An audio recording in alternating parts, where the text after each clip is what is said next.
potatoes and rice are fucking great food. Hey, oh god, I love starch so much. Negras tormentas agitan los aires y nubes.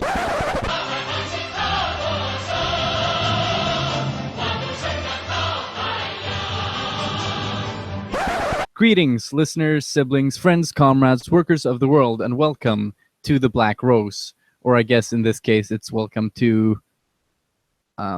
I think this is going to be an episode of the podcast, the first episode of the podcast, but I'm unsure. If it is the podcast, it's going to be a little bit different from what was originally planned, but you don't know about the original plan, so I don't know what I'm telling you that.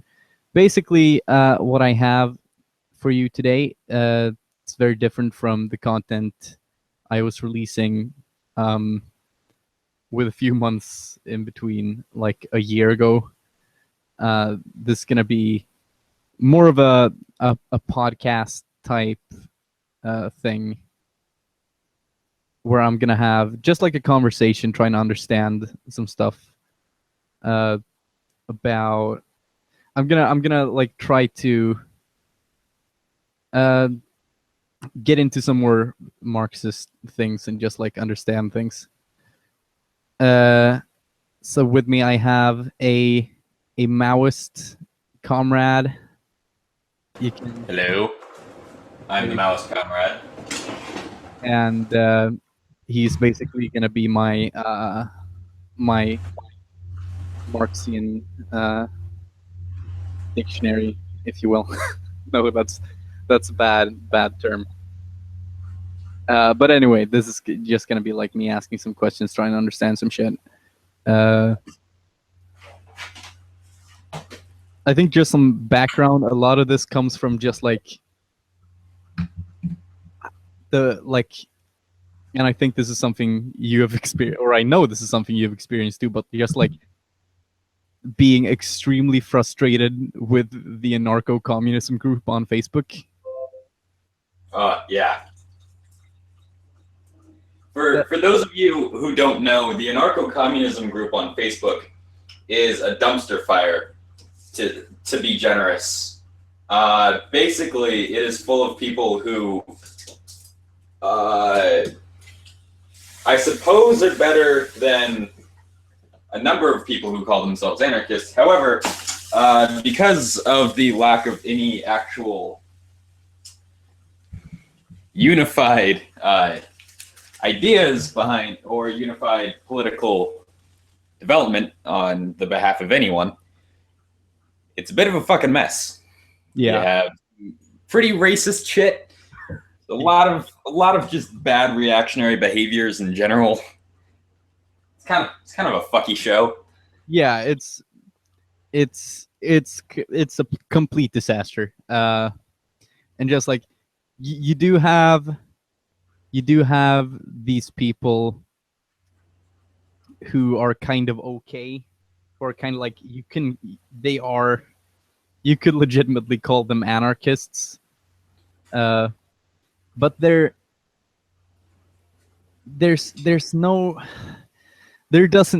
a problem there that doesn't feel like there's like any kind of unified analysis behind anything. But then you also have these people who are just outright awful humans. Just like really bad people. Like that basically, yeah, it's a shit show. And like, basically like it feels, some of the time it feels like liberals who are like, well, why can't I say the N-word when black people can say the N-word? It's like on that level. Yeah. Anyways, so some background on me. Like, I'm a Maoist organizer in the United States, whereas Black Rose is from Sweden. I just want to give a disclaimer before comments happen. Yeah, I'm a Maoist. I'm not a fucking third worldist, and I don't fuck with Unruhe. And chances are, if you're gonna make a comment about how shitty Maoism is, you probably don't know a whole lot about it. I mean, there are people who don't like Maoism, that's fine, but like, holy fuck, are there some misinterpretations about what we believe? Yeah, I mean there are there are legitimate arguments, like there are legitimate arguments against almost everything. There are legitimate arguments to be made against Maoism. But look at Jason Unruh is not one of them. Jason Unruh he is not a Maoist.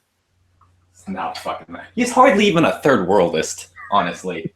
Like, he talks about the third world a whole lot, but like actual third worldist theory is significantly different than his. He's Like, just a fucking racist. The thing he like uses to basic like his identifier to the world. The way he markets himself, he's not even that. Like his main ideological point is not even correct. Anyways, so trying to get into the discussion here. Yeah. I mean, we've talked a bit before this, but I think it could be worth it to like repeat some of the points since we haven't talked about this. This is basically like this video or this podcast, I suppose, is gonna be like all of my subscribers are gonna be very annoyed because they're gonna think I'm a Marxist tanky piece of shit, and all the Maoists that come in from there being a Maoist in the video are gonna think I'm a fucking idiot because I'm asking stupid questions. So this is gonna be an unpopular video. Yeah, but but really, come back to your subscribers. But yeah. So I think I'd like to start actually by asking you a question. Okay. That question is, when are you gonna finish your Q&A? God damn it! Fuck off. Yeah, for those who haven't realized that Q&A is a retired project. It will never happen. Well, it could happen, but like probably it's gonna be like my views are gonna have changed so much from when I wrote the script to when I actually recorded it that I'm gonna have to rewrite the whole thing. And yeah, I don't know. Don't count on that ever happening. So, what could you like describe the basics behind, or like not necessarily the basics, but could you quickly describe Marxism, or not even quickly? This is supposed to be like a discussion. Yeah. Just like describe Marxism and tell me why you think it's preferable to anarchism. Okay. So first and foremost, Marxism is an analysis. That is where all of our political beliefs come from. It's a philosophy, particularly the philosophy of dialectical materialism. But there's more to it than just that. What this means is that our outview of how the world works is an outview of contradictions. Contradictions are opposing forces, and well, at least these things work in all things. However, how it is usefully applicable is human society, and particularly class society. So we have contradictions. These are opposing forces. These are people with different interests, and how the conflict that arises out of these opposing interests creates new systems and developments in the world and political economy. So the main one in the world right now is class, and that is the base for other contradictions. But there are other contradictions as well. There are class contradictions, racial contradictions, yada, yada, yada. So what this means is that there will be the exploiter and the exploited, and the exploiter ain't going like the exploited, and the other way around. So over time, throughout history, the way that history has gone, the history has always moved forward via class conflict and the resolution of contradictions. And resolution does not necessarily mean coming to an agreement. A resolution, especially an antagonistic contradiction, a resolution is the overthrow of an exploiter. That is how you resolve the contradiction between an exploiter and an exploited person. The viewpoints in which people come from, because of background, is what motivates the next stage in history. So it might seem like, oh, if there's an exploiter and an exploited, then the solution is to get rid of exploitation, which is true, which is why we're communists. However, this is not what actually happens in history, because the viewpoint that different types of exploitation creates different ideas about what the alternative is. So in this case of capitalism, because there's the bourgeois and the proletariat, what this means is that the proletariat is interested.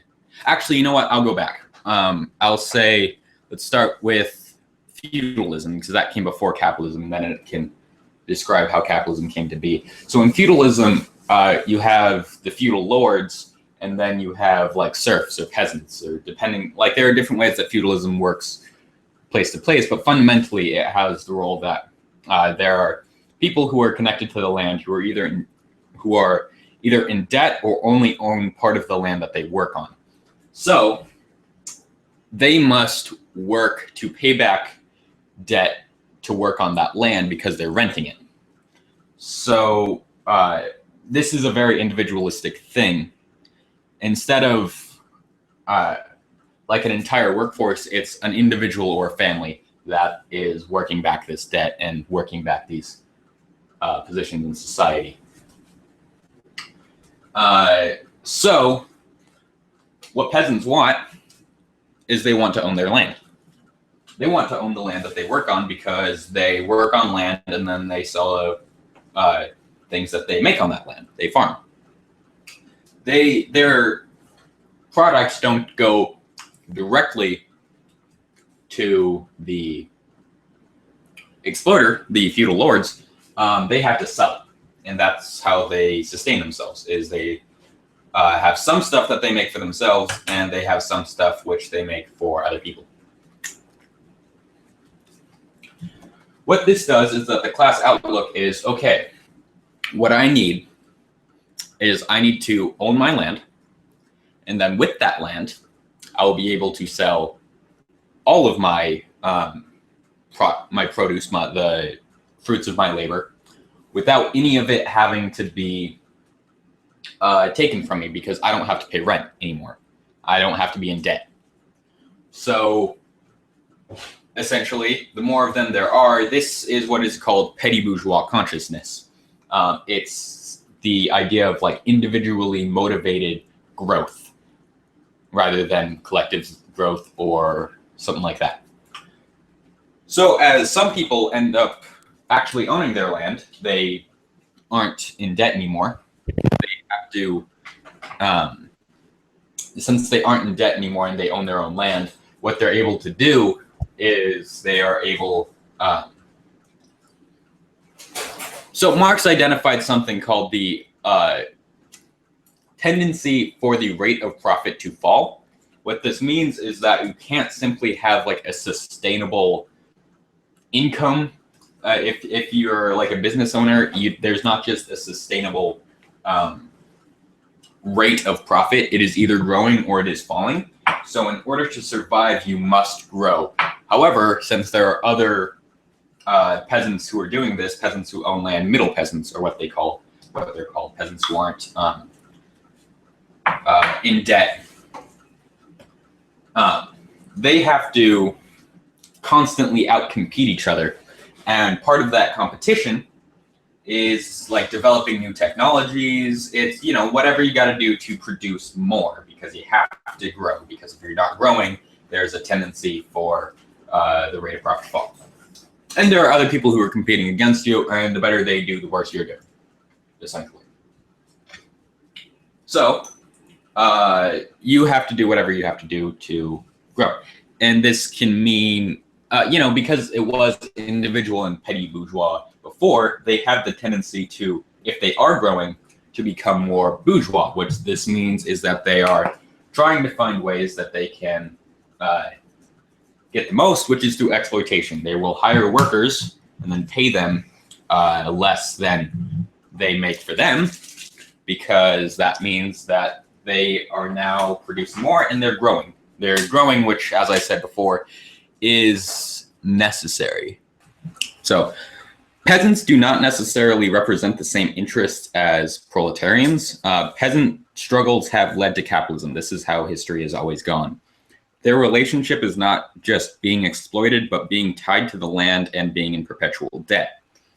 They would wish to own the land in which they work, and so they have petty bourgeois interests, which is what leads to revolutions that overthrow feudalism. Most famously, this was the French Revolution. There were others as well.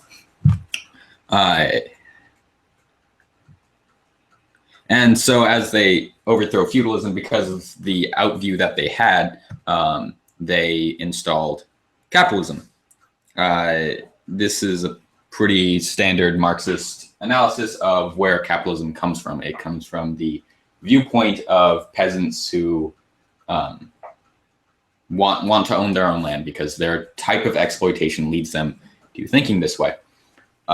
Proletarians, on the other hand, have a different viewpoint. They want to create, and that proletarian will want to create socialism is because they don't work on for themselves. They don't have these same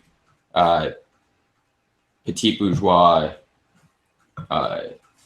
motivations, because they go to work. They don't own any part of their work at all. They go to work for a set number of hours and they do it with other people in their workplace. So the consciousness that develops is like the idea that, okay, this guy is obviously not giving me what my value is, because otherwise he wouldn't be able to sustain himself as a business. So like the basic difference in the interests of peasants and proletarians would be like, or the reason behind it would be like a peasant actually does kind of own, to an extent, the work, not like the work, but like the place or means of work. Yeah, exactly. Whereas a proletarian doesn't. Yeah, and so proletarian ends up having a much more collective viewpoint in history.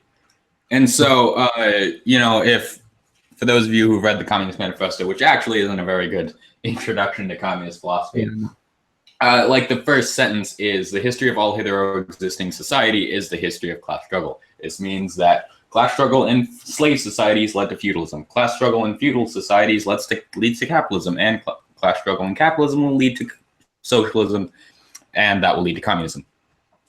There you go. That is Marxism in a very short way. Right. So yeah, that's the very basis of the Marxist view of history. Yeah, that's dialectical materialism, because it's material conditions and the conflict that they have, which is opposed to idealistic dialectics, which says that the opposing forces that represent different ideas motivates history. Yeah, I'm trying to think of like counter arguments. I know I had some before, not like before, like a year ago or something. I know a lot of anarchists are not entirely convinced by dialectics. I think that's potentially because they're hearing them from bad sources. Yeah, there is some tankies who aren't super good with it. Yeah. And then potentially just because, or like sometimes they probably don't don't like care that much about it. They don't see it as important. Mm-hmm. And a lot of anarchists also have, I would say, this is part of where my criticism of anarchism comes from. And part of why I've become to reject it, because I actually used to be an anarchist not that long ago even. But I view anarchism as idealistic, because rather than its viewpoints coming from the motive forces of history and how that will go, it instead views the motive for social change and where we should be heading as we should come up with this idea about how society should work, and then we should try and make that happen. I think that is idealistic. It is idealistic. It's definite. That is the definition of idealism in the philosophical realm. Right. So it's idealistic. Let me repeat that. It's utopian. That's not idealistic. I mean, it leads itself to idealism, but it's utopian. Yeah. Okay. Yeah. That does make more sense. So you'd say like it's utopian because it doesn't have the same like material and historical. Yeah, it doesn't have the same analysis. It instead relies upon the idea that you're going to create a system in your head about how things will work. And it will happen because it's so much obviously a better system, and therefore we must push towards that, and that's how we'll go. I guess the practical side of this could be like you could make up this idea in your head, but until you've actually like done some sort of proper analysis behind it, you can't really be sure that it's going to be possible to establish it or maintain it. Yeah, because you're not going to know what forces are behind it. And also, it's just that's not how history has ever gone, ever. History has never been motivated. Like, the ideas about how society will run comes out of class struggle and history being moved forward. It's not the other way around. Yeah. Class struggle is not motivated by ideas. These ideas are motivated by class struggle. Yeah. Okay, yeah, I can see that. Because I try whenever I do think of history, I'm realizing now that I try very hard to think in material terms. Then maybe I don't necessarily always do the same in the present, or like thinking about the future. So yeah, I think that's a fair point. I'm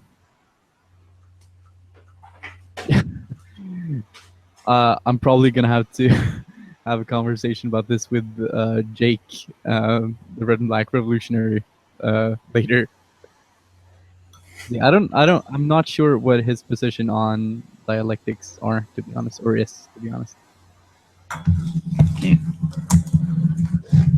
But yeah, dialectics is first and foremost an analysis, and that's where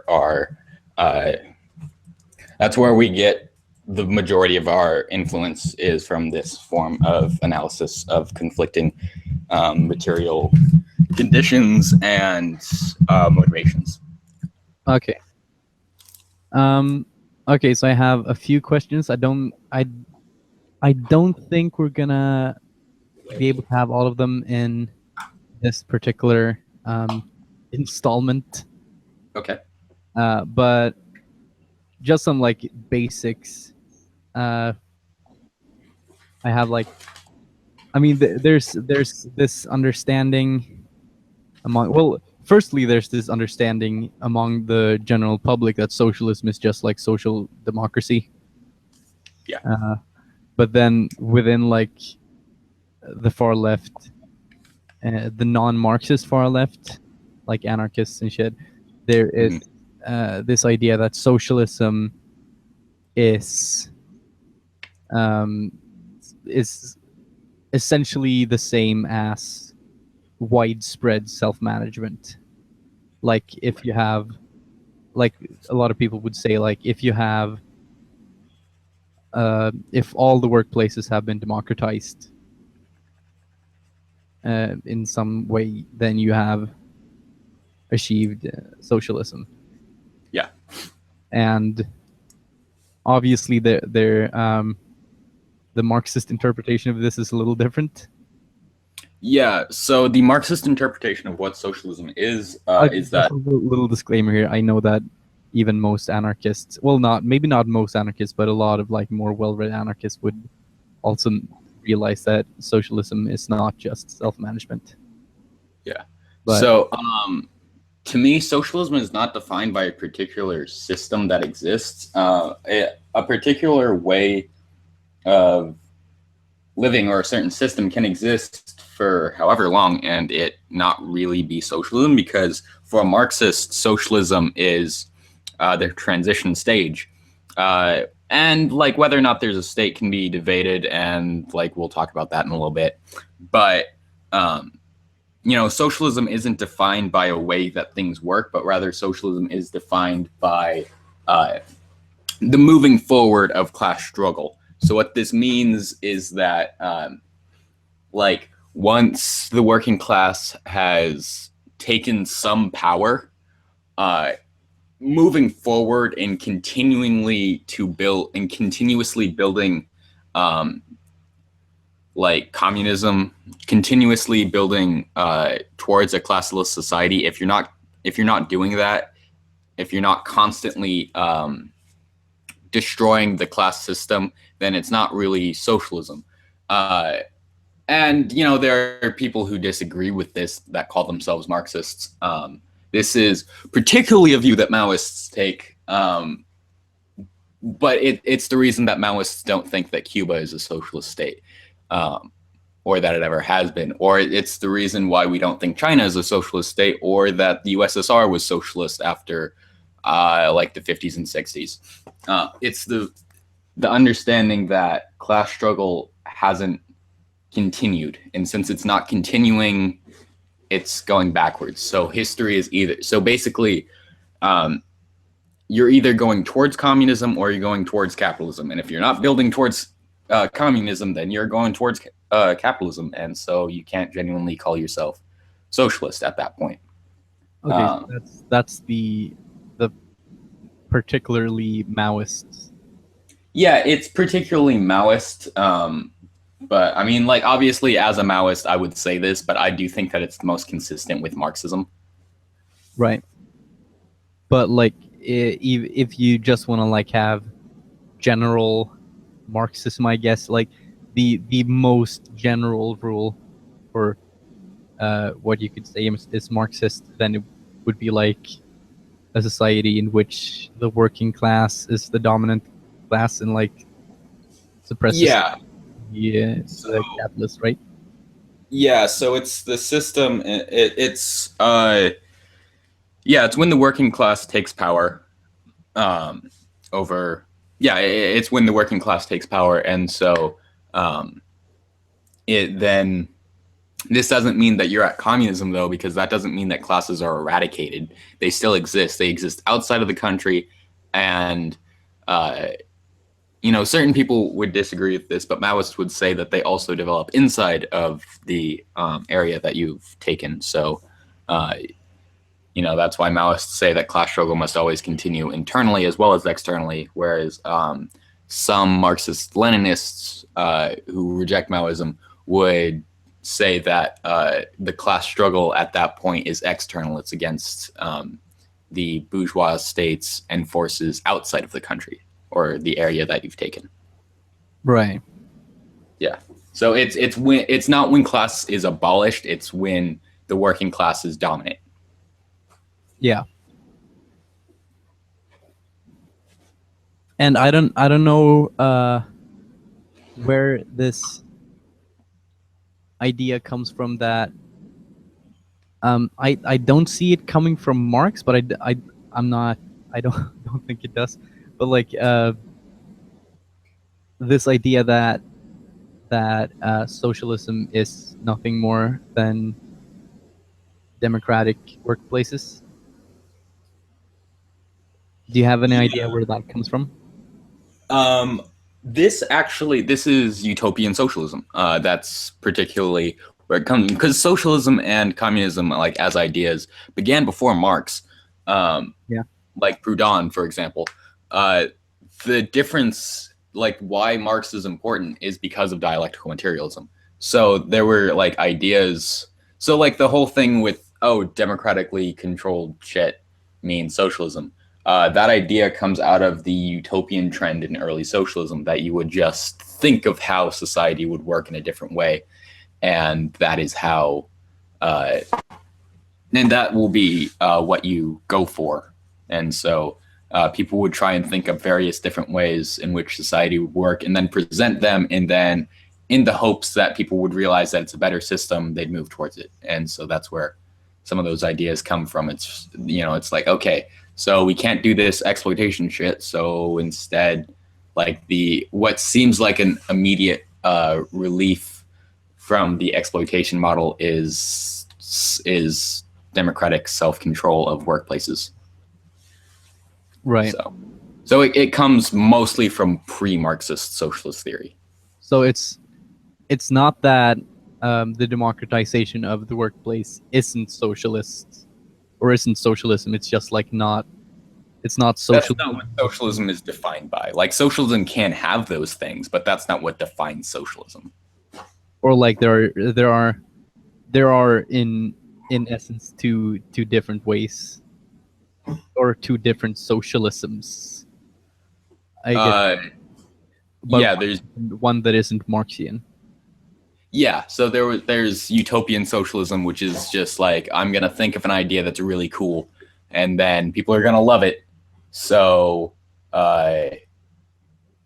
people are gonna love my idea, and then that's what's gonna happen because we have the idea and then we created it. That's utopian socialism. And then what Marx called scientific socialism, and that's a shit show of trying to say whether or not it's scientific. Basically, just know that the term is scientific. We can argue about whether or not that's an appropriate term later. That's just the term that we're using. Yeah. The term scientific socialism is the dialectical materialist standpoint of socialism, that it is based around like class struggle. That socialism is about class struggle. That is the so-called scientific Marxist view of what socialism is. It's not just like an idea in our heads. It's class struggle. Right. Okay, so yeah, then we also have it's a little bit of the same question, but about a different thing. There's also like a widespread idea in the far left that communism is like a certain thing, that it is I'm gonna try to remember all the things: stateless, moneyless, classless, moneyless society. Yeah. So a Marxist would define communism. All right, so a Marxist would define socialism as being that stage in class struggle where the working class has some power, and the Marxist definition of communism is when that class struggle is over, when there are no more class contradictions. And so this becomes actually difficult to understand when you just read like Marx and Engels, because what it seems like to a lot of people, like for example in Principles of Communism, it defines communism as the liberation of the proletariat and the eradication of class. And so like people will read that and think, that's just something that communism claims to be. He has this idea that communism will be the liberation of the proletariat and the eradication of class. No, communism is actually defined by that, according to Marx and Engels. It's not just that we think that, the idea that we have in our heads will result in this, but that's actually the definition of communism, is the eradication of class contradictions and the eradication of class. Yeah, and I think almost all people agree that communism is classless.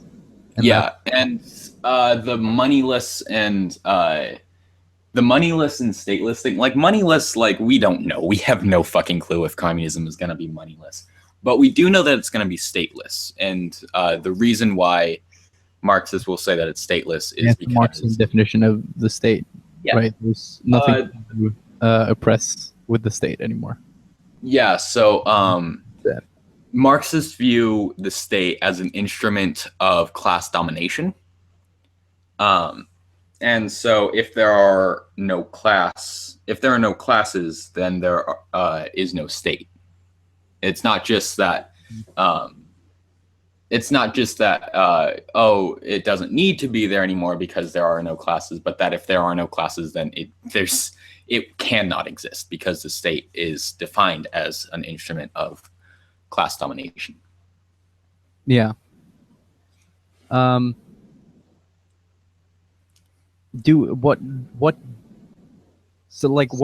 do we know about, from a Marxian perspective, do we know anything about communism other than the fact that it will be classless and stateless? Not really. Like, we can think about it, but for the most part, not really. There's way more questions than there are answers. Sometimes we discuss, well, if there are no classes, then will other forms of oppression and contradictions exist? And the general consensus is, yeah, there will be other contradictions, but we wonder all the time what those are, because it might not be patriarchy and it might not be racism, because those things are rooted in class domination. So, like, under socialism, they'll still exist because there's still classes under socialism. There's still remnants of the old world. But we really just don't know. There's very little that we know about communism. All we know is that we're defining it by being classless and by being stateless. Right. So, so just like hypothetically, it could be fucking awful. I suppose theoretically, but like not really, because like as history, because it's a stage in history, you know, it's not just it's a stage in history, and it's a progressive one, and things have consistently gotten better the more that we have eradicated class contradictions. Yeah, like different problems arise, and there will be different problems under socialism and then under communism, but it's undoubtedly progressive because of the way that history has gone. Yeah. And like feudalism is progressive in the context of slave society, and capitalism is progressive in the context of feudalism. And I guess we should also add that communism, when it does like arise or whatever, it has to be like, well, it probably has to be like a global system, right? Yeah, it absolutely does. Socialism. So yeah, communism definitely 100% has to be a global system, because if it's not, then there are still classes. Yeah. Because on the international level, there are still classes. Even if those classes only exist external to the particular geographic area, they're still classes, and they will still try to influence.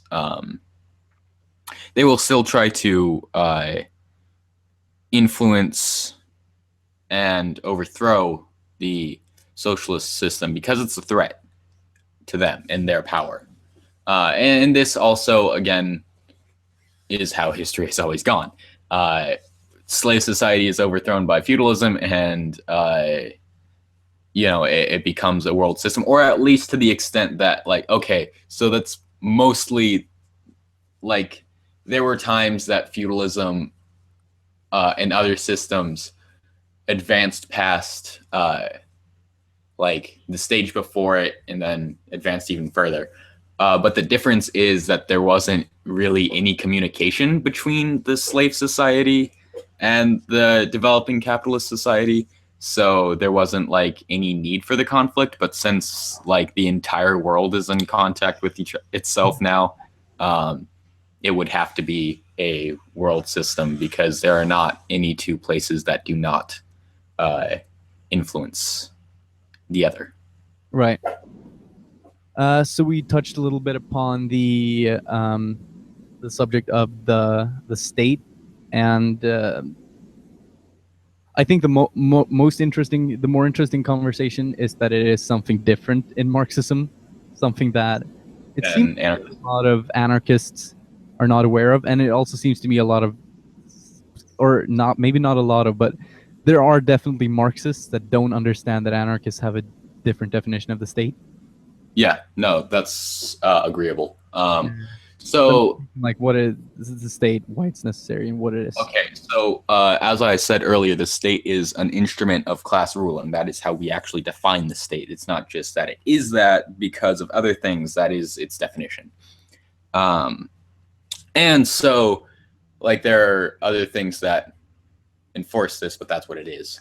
So, like, not all anarchists actually do support this idea. However, like, platformist anarchists do, because there's this idea that, you know, that there will be an anarchist force that will go forward with the revolution, that will impose its authority upon the existing bourgeois order.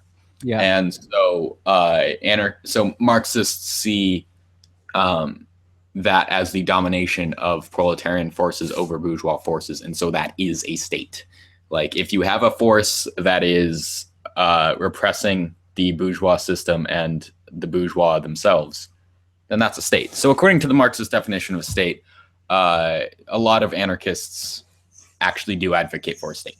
And then if you will look at, like, there was some, like, video Anarcho-Pack made, I think maybe a year ago or a while back, where he talked about, like, the state and what it is from, like, an anarchist perspective. Mm-hmm. And there's, like, Kropotkin's definition. I can never remember it because it has so many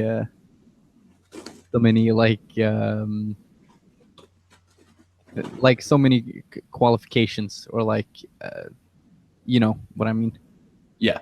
But and then he's basically saying that you can have instruments of oppressing the bourgeoisie, or like I think there's like a term he comes up with, like tool for class domination or something. I think it was like monopoly of the use of violence or something like that. That's part of it. That's part of the definition, but it has more qualifiers. Like, it has to be a minority institution and stuff like that. But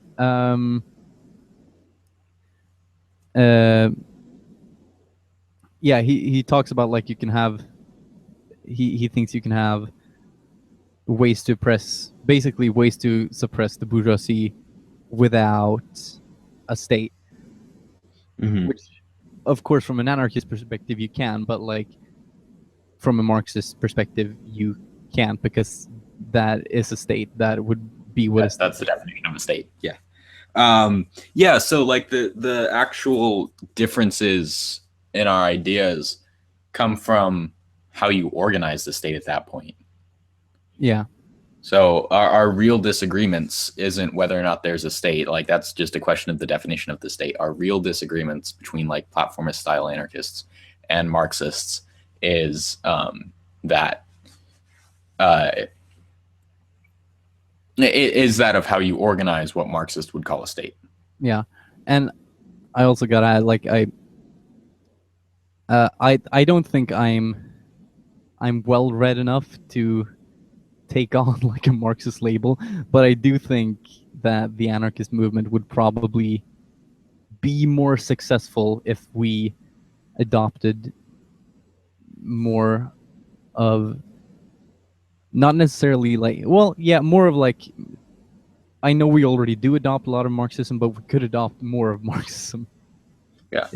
So one of the things about the anarchist movement is that it's actually been forced to do this, more or less, like, especially recently, but you know, over its history, the more anarchists have progressed in their theory, the closer it becomes to Marxism. And so the closest Marxist theories to Marxism right now would be like especifismo platformism, anarcho-communism, right? So, yeah, so like because the anarchist analysis that so the accepted anarchist analysis is viewing things in terms of hierarchy rather than conflict. Like they see a conflict between like hierarchies, but that's not necessarily how it's defined. So their analysis is that their hierarchies exist and they must be eradicated unless they can be justified. This is not the same as dialectics. As an anarchist, I'm kind of frustrated with this.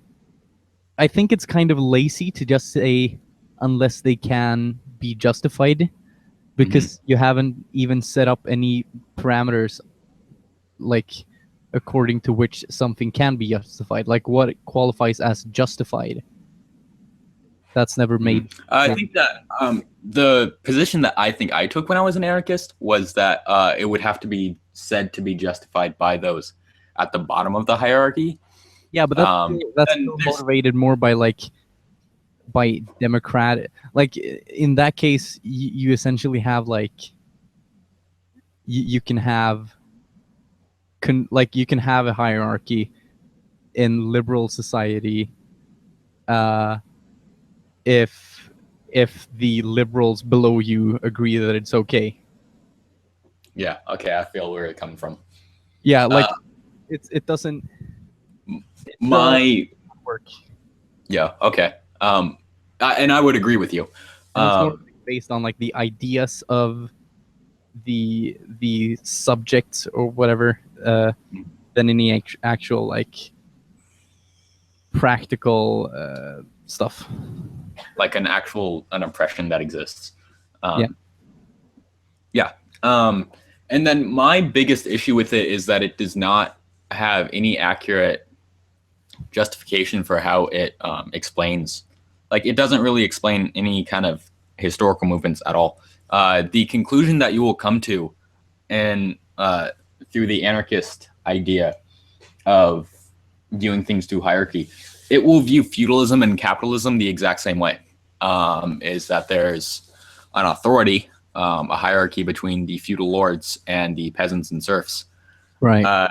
And so that hierarchy can't exist anymore. So once you get rid of that hierarchy, you have like the anarchist system. And so, but that's the exact same, but like that is the exact same result as what would happen under capitalism. Is like, we don't like the hierarchy of the bourgeois versus the proletariat.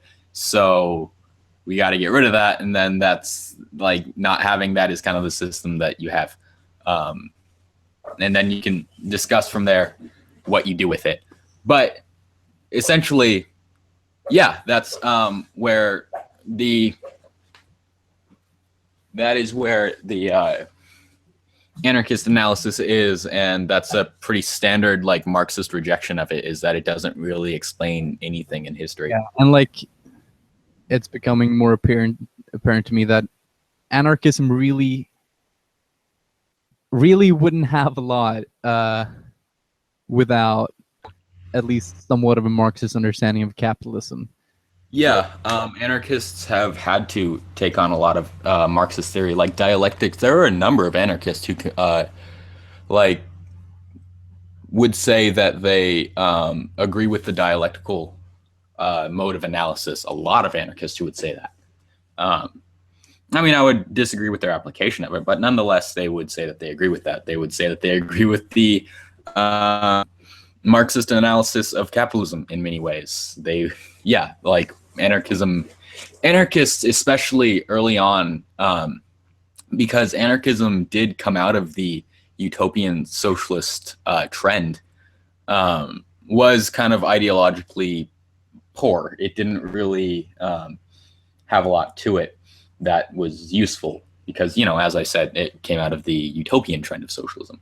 So as the materialist trend of socialism, the Marxist trend, began to like gain more influence, it became pretty fucking clear that like utopian ideas didn't really work out all that well, and that anarchists were sort of forced to accept a lot of Marxist analyses of things. Yeah, and like, I don't know, I'm not super well read within either ideology, which is honestly kind of amazing because I'm clearly more well read than anyone in the anarcho-communism group. But I have a feeling like a common theme is going to be us shitting on the anarcho-communism group. Yeah, probably. I have like for future, if this becomes like a normal, like a regular like podcast thing where we just like discuss things, which I think would be fun. Then I have like there's always something that comes up in the anarcho-communism group that you can just that we can discuss. But yeah, it's becoming more and more apparent to me that, or it feels like anarchism really ought to sort of accept a Marxist. I mean, there are obviously differences between our ideologies, and I think they will be more apparent in later discussions on like how to structure things or how. Yeah, we'll see that the differences in our views will reveal themselves the more we discuss things. Yeah, but I think essentially anarchism would probably be better off if it just accepted the entirety of the basic Marxist analysis. Yeah. And then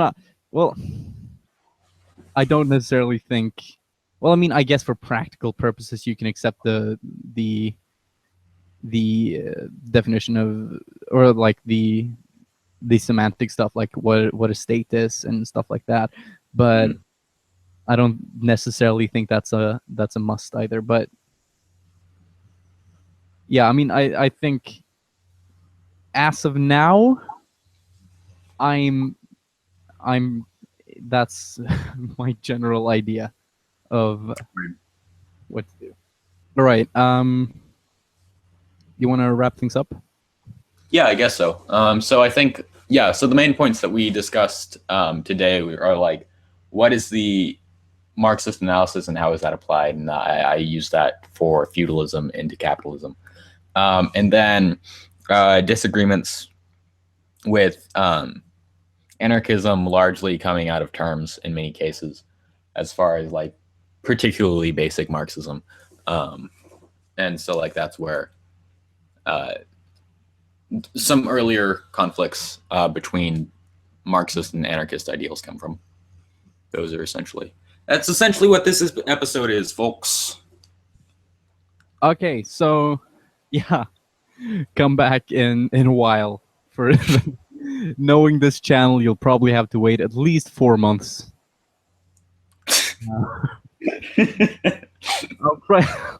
I'll try to. I think we might try to make this as regular as we can, but I don't know what that's gonna entail. So basically, until next time. Until next time.